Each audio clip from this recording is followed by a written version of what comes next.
side, which the Friends of Island Beach are pretty much focusing a lot on right now, because we're losing it. We've done some projects already and looking to do more in the future. So, very good. Today we have Cobb. He wrote the book on Revolutionary War, privateers, and the Pine robbers. That's interesting too. Yeah, he's beach local, born and raised. Lives in Barnegat now. He's a member of the Barnegat Historical Society. I'm thinking naturalist all the time. It's really interesting information. I looked it up kinda, and my sister's been doing genealogy, which I'm gonna start doing now. She got me hooked on it. I have two relatives that fought in the Revolutionary War, so it's all interesting. So, here's Bob.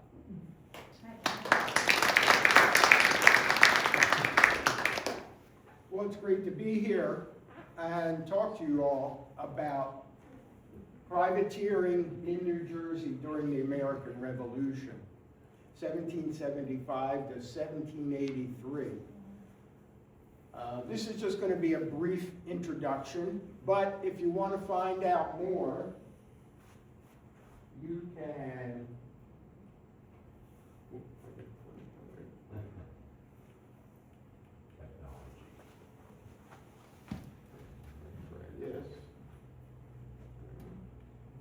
there we go. Yeah, I used to have a carousel slide projector. You plug it in and you turn it on and works. Now, you know, progress.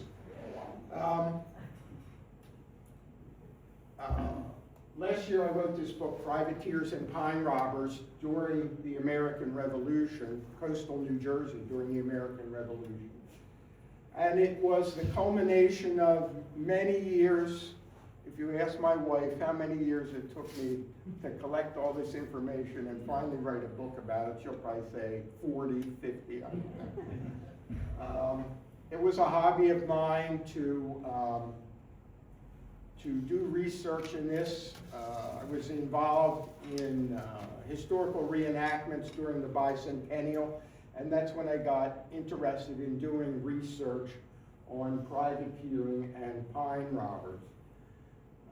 I found that a lot of what I was reading in books at that time was more legend than actual history. So as a result of my research, I decided to write this book. Just a word of warning, I do have books here for sale. If you'd like to buy one, you can see my lovely wife Judy after my presentation. And if you give her $20 greenback, she will give you a copy of the book. I'm sorry, I do not have any electronic payment. I still haven't caught up, you know, still wish I had my carousel slide projector. Just a word of warning about the book, though. It's my effort to go beyond the legends surrounding these topics. So I consider it to be real history. It's fully annotated, it's indexed, it's not your little cutesy beach read. It is history.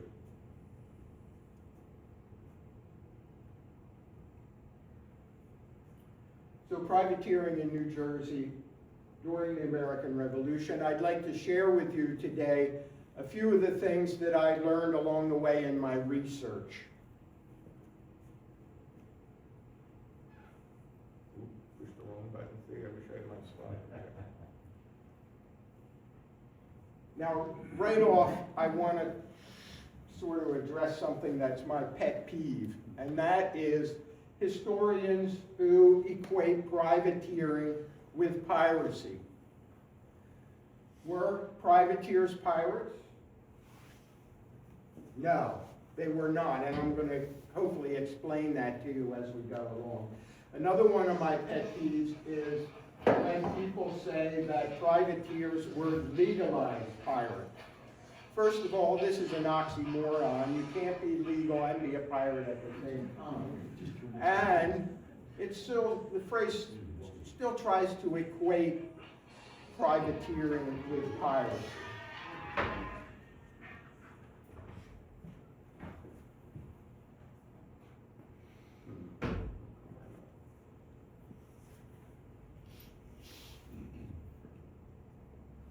Okay. First of all, a little bit of background. At the beginning of the American Revolution, the Continental Congress of the United States, they faced a whole myriad of problems. One was what to do about a naval force. Their adversary owned the largest, most powerful navy in the world at that time. The British Royal Navy numbered over 300 vessels, 300 warships. And what did the Continental Congress have? Zero. They had nothing. They had to start from scratch. Now they did, throughout the war, cobble together a small continental navy. Was never really able to pose a threat to the British Royal Navy. So the Continental Congress turned to at least a partial solution, something that European nations had been doing for hundreds of years, and that is they authorized their citizens to operate privateers. And this was actually in March of 1776, well before, months before the Declaration of Independence. They also recommended that each of the states form its own admiralty, which did happen here in New Jersey.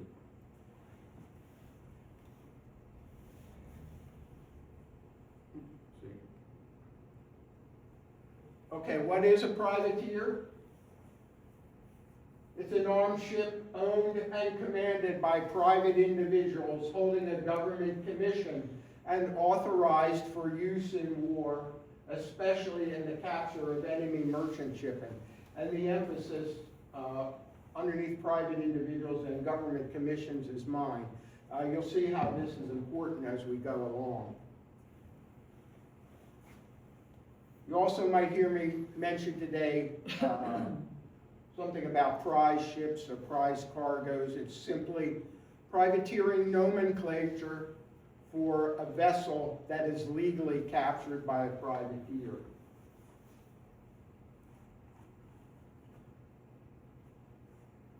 Why would private citizens want to go through the trouble, the expense, the danger of owning their own privateers? Well, very simply, it was financial reward. Privateers, at the end of the day, got to keep some of the value of the vessels and cargoes that they captured. There may have been a little modicum of patriotism mixed in there, but without the financial incentive, there probably would not have been privateering. Now we know that in New Jersey, privateering would grow into be a boom business. Throughout the course of the war, there would be hundreds of privateer vessels manning thousands of men that would be sailing in New Jersey waters. New Jersey was geographically well situated for privateering. First of all, it was close to New York City. New York City was held throughout the war, was occupied throughout the war by the British. So there were always merchant vessels coming and going out of New York Harbor, and that was within easy sailing of the Jersey coast. Also, the many inlets and bays would provide protection for privateers. They could hide behind the barrier islands.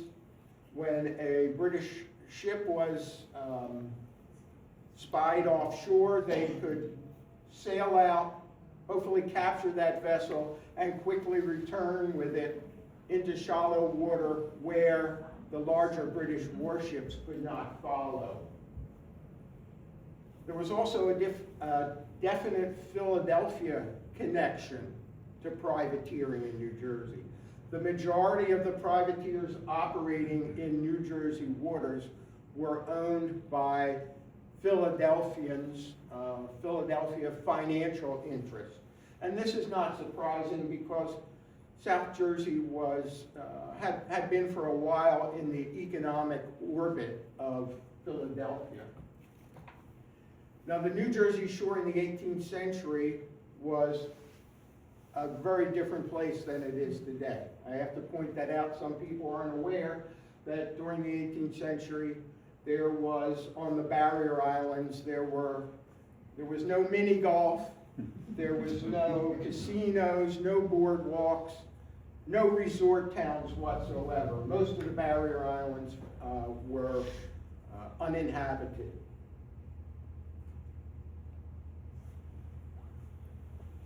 Okay, so why do I say that privateering is different from piracy?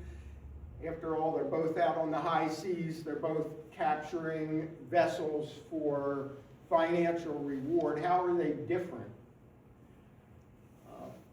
Pirates were freebooters. They could do pretty much whatever they want. They didn't answer to anyone. But privateers were operating under the auspices of the government, in this case, the Continental Congress of the United States. And in order to go privateering, you had to secure a commission first, a privateering commission. This is one of the blank commissions that was issued by the Continental Congress for privateers, and I know it's too small for you to read, so let me just read a sort of a synopsis of it. In Congress, the delegates of the United States, and then it names the 13 states, including New Jersey, to all unto whom these presents shall come, send greetings, know ye, that we have granted license and authority to Yelverton Taylor, mariner, and I've filled in some of the blanks with actual privateer information. Yelverton Taylor, mariner, commander of the schooner called the Mars, of the burthen 50 tons, belonging to Leeming and Company, mounting 8 carriage guns and navigated by 40 men, to fit out and set forth the said schooner in a warlike manner, and by and with the said schooner and the crew thereof, by force of arms, to attack, subdue, and take all vessels whatsoever, carrying soldiers, arms, gunpowder, ammunition, provisions, or any other contraband goods to any of the British armies or ships of war employed against these United States, and also to attack, seize, and take all vessels belonging to the inhabitants of Great Britain, with their tackle, apparel, furniture, and ladings on the high seas, or between high and low water marks.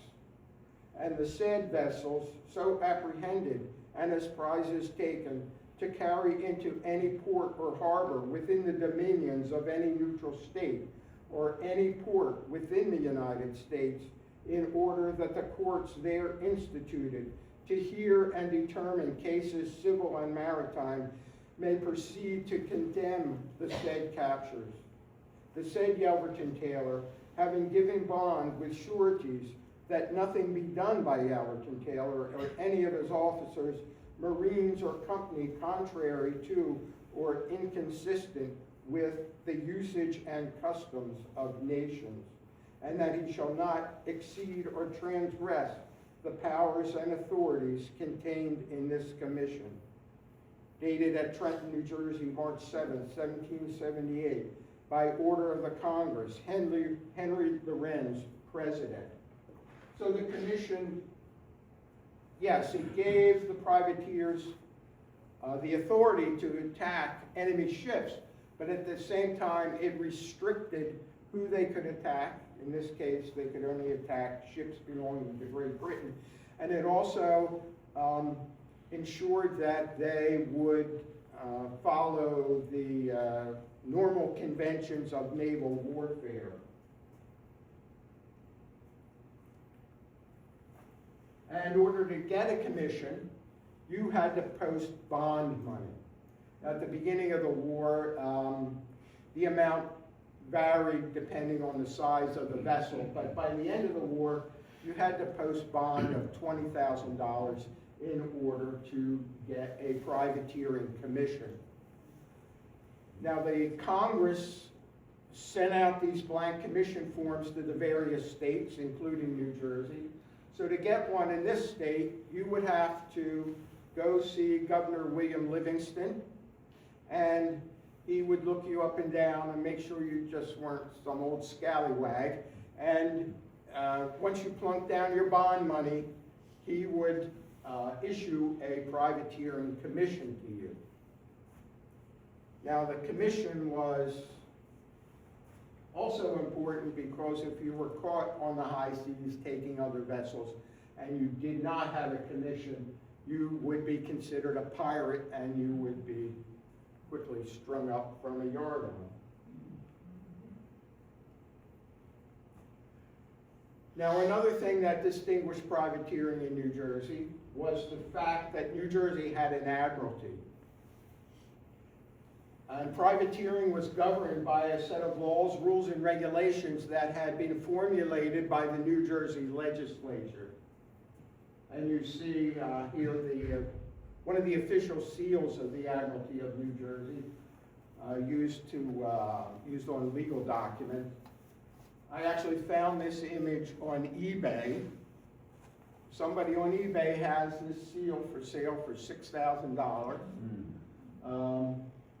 I've contacted various state organizations to say it may be a good idea that you bought this. They take care of that.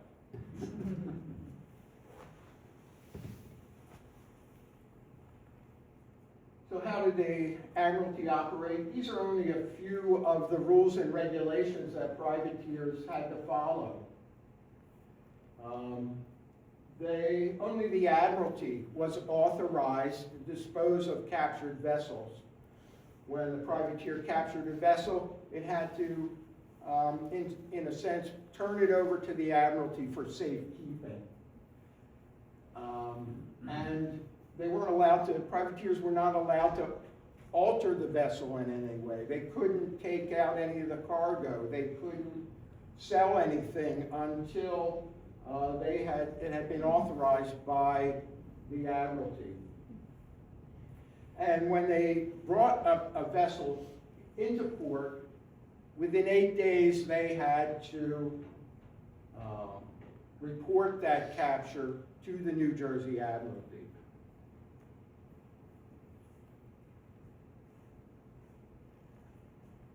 So before a prize vessel could be disposed of and the privateers paid, it had to be condemned in the New Jersey Admiralty Court. And the privateers had to prove with evidence that the prize did in fact sail under an enemy flag. So at the heart of the New Jersey was the Admiralty Court, where prizes were adjudicated and where the capture would be formalized. Now, with different parts of the New Jersey Admiralty Court, one of the most important distinguishing things was that it featured a jury. In the old colonial Admiralty courts, there was no jury. Judges made all the decisions. And this had been a sore point with colonial shippers and merchants, probably because they thought they could get away with more smuggling or whatever if they had a jury. But juries were part of the New Jersey Admiralty Court. There were three main officers of the Admiralty Court. The most important was the Admiralty Judge, who was appointed by the joint legislature for a 3-year term. And he had jurisdiction over all of the cases of capture arising on the high seas and navigable rivers or bays within or bordering New Jersey. And John Imlay, a man from Allentown, New Jersey, held that position throughout most of the war. There was an Admiralty Register who was also appointed for a 3-year term by the joint legislature, and he was responsible for keeping an office where all the important Admiralty papers and documents would be kept on file. He was responsible for advertising sessions of the court, and he was responsible for examining all the witnesses and attesting their depositions to the court. There was an Admiralty Marshal, and he was the guy who handled most of the court's finances. So certain safeguards were put in place to make sure that he stayed honest. He was only appointed for a 1-year term. He had to prove sureties worth a total of 10,000 pounds sterling. That's a lot of money. I can't believe every year they found somebody, a different person to be the Admiralty Judge, but it wasn't a problem. And he was responsible for advertising and presiding over the Admiralty sales when prize vessels, after they had been condemned, they would be sold off, and he was the guy who advertised that and collected all the monies and everything.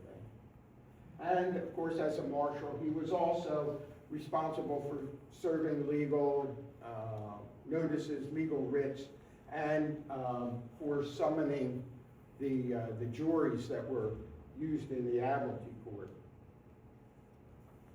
So how did this, if you put all this together, how did it work? Well, if a privateer brought a prize into a New Jersey port, like I said before, they had to report that to the New Jersey Admiralty. They would go to the registrar's office and would say, we have this ship that we just took, and we want to file a bill of libel or a bill of condemnation, which this was a formal legal process, libel being the old-fashioned term for bringing suit again. And once that bill had been formed or filled out and registered, the register would notify the Admiralty Judge. The judge would send notice to the Admiralty Marshal to secure a jury in the county where the trial was to take place. And also the register was required to place a notice in the New Jersey Gazette newspaper advertising that a trial was to be held. And it contained all the description of the vessels, and it was more than just a public notice, though, to whoever was interested. It was also a notice to anyone who wanted to contest the capture of that vessel in court. And there were cases where people contested that the privateer either took the vessel illegally, that the vessel had, wasn't really an enemy vessel, it was really a friendly vessel. We want to, these privateers took my property. But also there were times when the capture of a vessel was contested by two different privateers. Two privateers would arrive at the vessel at the same time, and I got there first. No, I got there first. It's my prize. I should get the prize. No. So the court was required on occasion to sort this all out and make a ruling. And you see here one of the actual notices that the register at that time, Bose Reed, posted in the New Jersey Gazette. I highlighted the 3 vessels there because they appear in the next slide. So once the trial was over, once the testimony, the evidence presentation was over, the jury would make a decision on whether the vessel should be condemned as an enemy vessel or not. If it was, then the Admiralty Court judge would notify the Admiralty Marshal that the vessel should be sold at auction, which was called a public vendue. Then after deducting the expenses, the remaining monies would be paid to the privateer. So you can see they had to go through all this process in order to reach a payday. So totally different from piracy.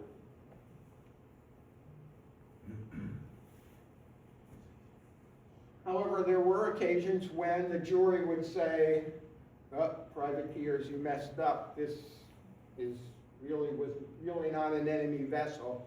So we're going to have to return the vessel and cargo to the original owners, or at least pay them what the vessel and cargo were worth.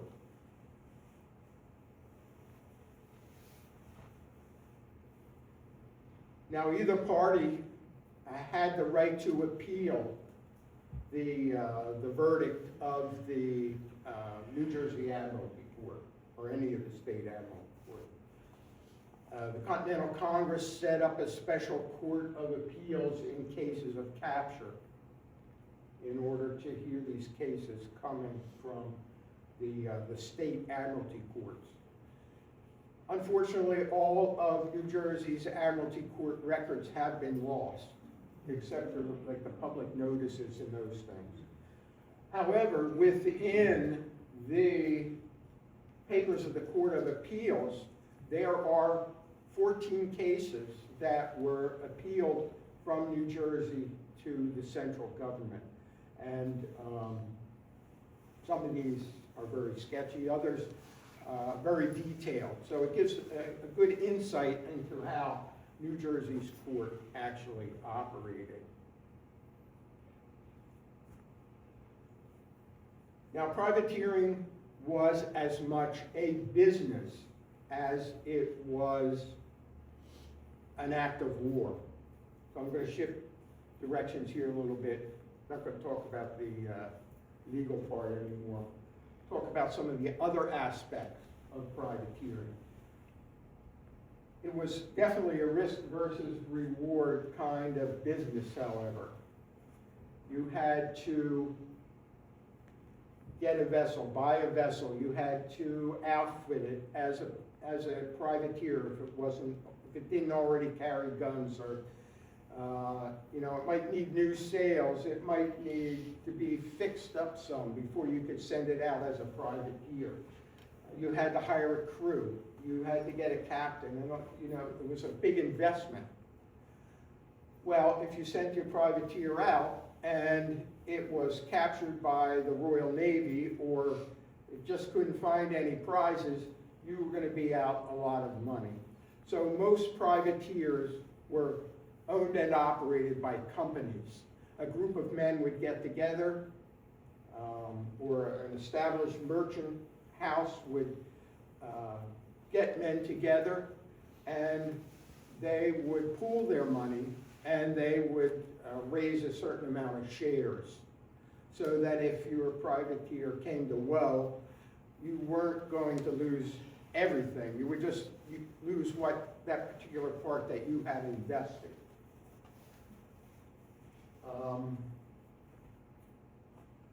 Also, some shares were offered for sale to the public. Again, there was a definite Philadelphia connection. Most of these companies that own privateers were headquartered in Philadelphia, or owned by Philadelphians. Not to say that New Jerseyans did not participate. Many of them were shareholders and doing other things concerned with privateering. But most of the privateers operating in New Jersey waters were owned by Philadelphia financial interests.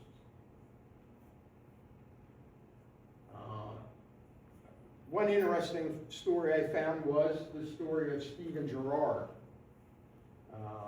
who was a French mariner during the war. He was being chased by British privateers here off New Jersey, British warships here off New Jersey. He sailed into the Delaware Bay and up to the Delaware River, making a narrow escape from being captured. And he decided, well, that's enough of the ocean for me. He sold his vessel, he sold his cargo, and he opened up a grocery store in Philadelphia. And eventually along the way, everybody's making good money on privateering. He said, well, maybe I should be involved with that. And he started a company. And the company bought the schooner Minerva, which was laying at Chestnut Neck down in Little Egg Harbor. She needed a lot of work done on her. She needed new sails. She needed to be recaulked. She didn't have any guns, so they had to buy guns for her. At one point during her renovation, the workmen all got sick because they were eating too many clams. And Girard had to hire a carriage and drive down to Chestnut Neck and nurse his workmen back to health. Well, eventually the Minerva was ready to go to sea. Unfortunately, it was October. It's a little bit late in the privateering season.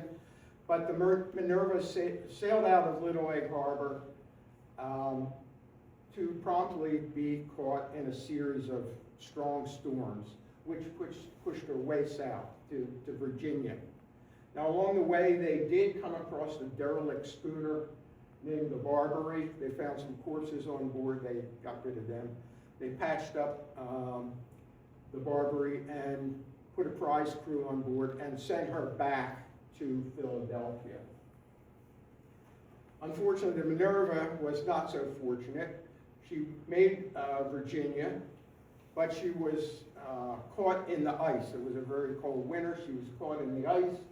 The crew, disgruntled that they had not made any prize money, jumped ship and took the Minerva's sails and rigging along with them, leaving the Minerva trapped in Virginia.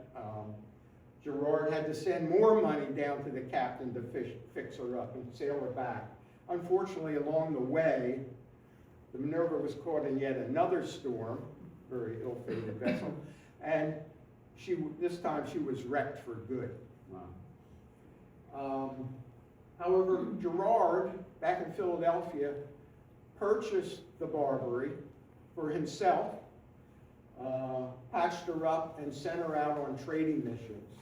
And the Barbary would become the first vessel of what would eventually become a whole fleet of merchant vessels.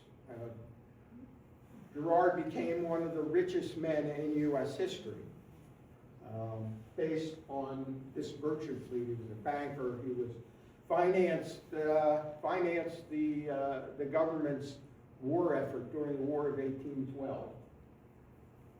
His story is probably very unique. Some people made a lot of money. Some people lost a lot of money. Now, when I started my research, before I started my research, I always assumed that privateers had these full-rigged ships, you know, carrying lots of guns, something that Captain Jack Sparrow would be proud to command. I was wrong. The typical New Jersey privateer vessel was either a two-masted schooner or a single-masted sloop. These were small, fast, shallow draft vessels. They were common, so it was easy to procure them. The fore and aft rig made them easy to sail. You didn't need a big crew, or at least not as many men as you needed on a full rig ship. The typical privateer carried around 10 light carriage guns. And you see this gun here is actually, it's a 12-pounder. It's probably actually a little bit bigger than what privateers would carry. But privateers did not need a heavy armament. Their job was not to slug it out with the Royal Navy. Their job was to capture enemy merchant ships, many of which were unarmed or lightly armed.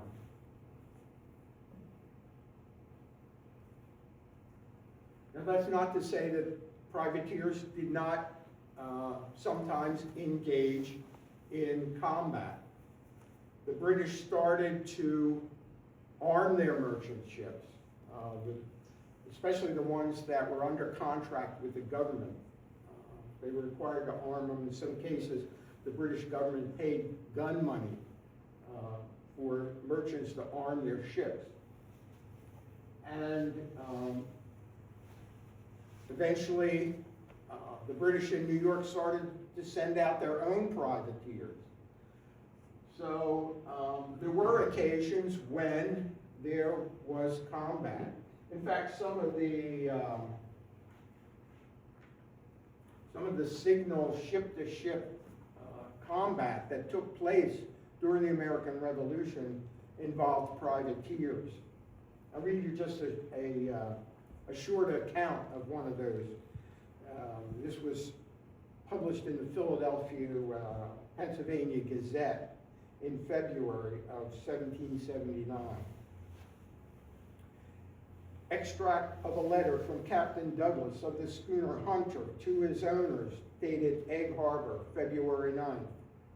Being at sea about 10 leagues off Egg Harbor, we saw a sail to the southeast and gave chase, wind at southwest. Finding her to be a brig of force, we immediately got clear for action. She then took in her topgallantsails, hauled down her flying jib, and hoisted an English ensign instead of a continental one that was flying before. We gave her 3 cheers and poured in a broadside, being on her lee quarters. The captain of the brig called out to board us. I immediately ordered the pikes to be got ready and luffed to for boarding. He luffed to likewise, but I found he was not for boarding. We lay alongside of him for 2 glasses and heard the men screech and cry several times, and the captain stamp and swear at the men for leaving the rammers in their guns. At length they found we warned them so that they backed their main topsail, and we shot ahead, the sea running so high we could not sight our lee guns, and springing our mainmast, prevented our making sail when they departed. She was called the Bellona, Captain Buchanan of 16.6 and 4-pounders, and 12 swivels. We lost our second lieutenant and 1 private killed, 2 men mortally wounded, and the second mate and 3 men wounded, but like to do well. The schooner Hunter has only 8 4 and 2 3-pounders, 2 howitzers, and 60 men. We cannot give too much applause to the officers and men in general, and in particular to Rufus Gardner, our second lieutenant.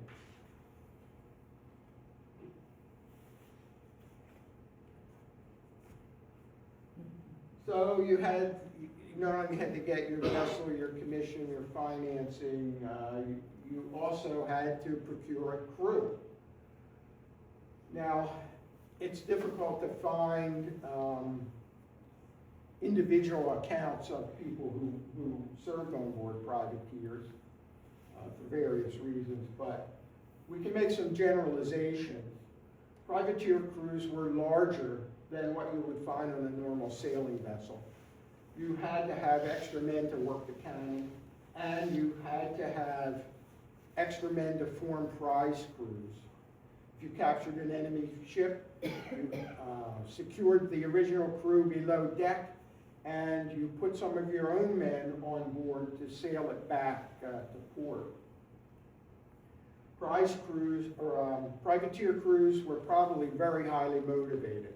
They were there for financial reward, and they were willing to do whatever in order to to earn that money. Cruises were shorter aboard privateers than they were in the regular Navy. The discipline was not as harsh. And many leaders in the Continental Navy complained about the privateers, that they were making it very difficult to get sailors for the Continental Navy vessels, because it was much better for them to be aboard a privateer. Also, the Continental Navy had its own problems. They couldn't pay their men, they couldn't feed their men. And actually the courts at that time would sometimes condemn criminals to serve aboard Continental Navy vessels. That's not to say that serving on a privateer was a bed of roses. Sailing in those days was dangerous just in and of itself, but there was the dangers of combat where you could be wounded or even killed, and there was the danger of being captured by the Royal Navy. Privateers who were captured were confined many times in prison ships that were anchored around New York Harbor, especially in the Brooklyn area. The conditions aboard these prison ships was horrendous. The men would be crowded into a small space. There was inadequate sanitary facilities, if there was any. The food was inadequate. The water was bad. And captured privateers died aboard these vessels in the thousands. Especially along the Brooklyn coastline, Wallabout Bay, which is now close to the Brooklyn Navy Yard. The inhabitants would, for years after the Revolution, find the bones of these men who had been buried along the banks of the bay there in shallow graves. And they would collect them, and eventually they would be interred in a tomb beneath the prison ship's monument in Brooklyn. So the most important person aboard a privateer was the captain. He was quite naturally the highest paid guy aboard the privateer. Was considered a member of the privateer company. If a privateer captain was too timid, then he might not locate enough prizes to make money for his owners. If he was too daring, he might expose his vessel to unnecessary danger. So the privateer captain was ultimately the person on board who would make the decision of where to cruise, what ships to attack, and things like that. And I would argue that the best mariners, the best ship's captains were serving on board privateers, not in the Continental Navy. Just two brief examples here. Stephen Decatur started out the war in a small privateer. By the end of the war, his owners had bought him a vessel which would pretty much rival a frigate in the Royal Navy. Along the way, in a privateer called the Comet, he and another privateer, the Mars, captured two enemy troop transports, and they carried over 300 Hessian soldiers. So those Hessians, which they were very unfortunate because earlier in the war they'd been captured at the Battle of Trenton and Princeton, but so then they were captured by later on by privateersmen. Joshua Barney started the war in the Continental Navy as a teenager, a teenage officer. Rose through the ranks. The Continental Navy was shrinking in the number of vessels that they employed, and as a result, Barney found himself out of work in the Continental Navy, and he was hired by a group of Philadelphia merchants to captain a private ship of war called the Hyder Ali. It's a strange name, but it's a name of a rebel in India, which at the time was giving the British Empire fits. The Hyder Ali was engaged in one of the most celebrated, at the time, one of the most celebrated ship-to-ship engagements of the war, when she took on His Majesty's sloop, the General Monk.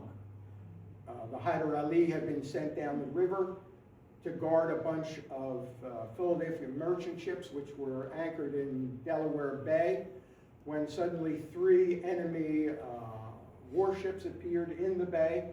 They sailed up, trying to cut off the merchant vessels from getting further up the river. One of the British ships ran aground. The other was too big to really get in too close. But the General Monk pursued the Americans up the river. The Hyder Ali looked like she was going to run for it too, when at the last minute, Barney ordered his helm hard a port, and the Hyder Ali pulled off one of the classic naval maneuvers of the Asia sail called crossing the T. He brought his vessel right across the bow of the General Monk. So where the Hyder Ali could fire a broadside, the General Monk could only fire, at most, a couple guns on her bow. And as a result of the ensuing combat, the General Monk was captured by the Hyder Ali. It's one of the few instances in the war where a privately owned vessel engaged and captured a vessel belonging to the Royal Navy.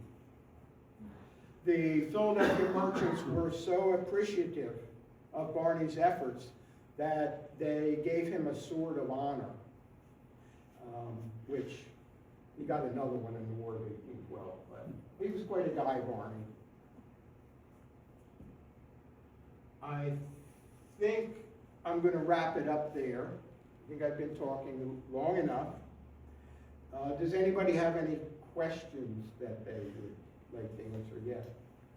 What happened to the captured ships and the people on the ships? The people in them would be put in prison, probably exchanged for American sailors eventually. The vessels would be sold, and they would be sold at public auction, and anybody who bid the highest amount could purchase those vessels. Some were purchased, put into merchant service, some were purchased, converted to privateers. It depended on what the new owners wanted to do with them. Yes, sir. Didn't many of the privateers cross over and become famous pirates of, let's say, the East Coast, maybe not Jersey, but? Maybe in other states, but not in New Jersey. I No. couldn't speak to the other states, but I would think that the age of piracy was pretty much over by that time. Some of them became privateers again during the War of 1812. Yeah, and some, I think, from Europe, Spain and England in particular. Yes. Became- Well, Barney, I forget which kind, he became an admiral. I forget whether it was the French Navy, I think. He became an admiral and retired, and was given great honors by the French crown.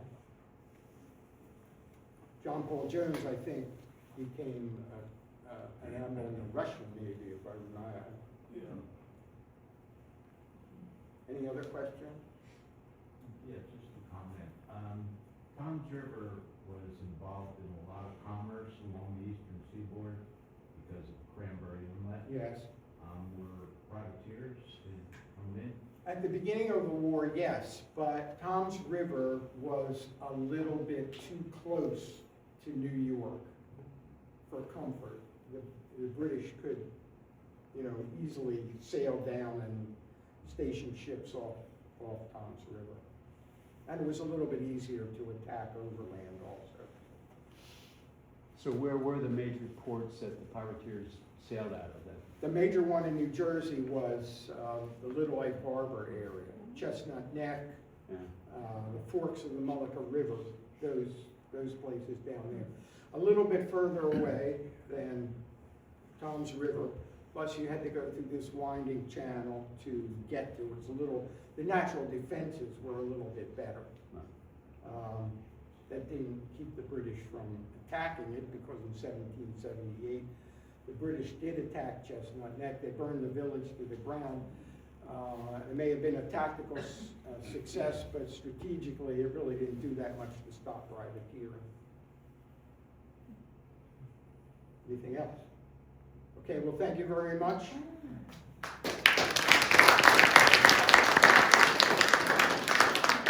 Thank you, Bob, that was very interesting.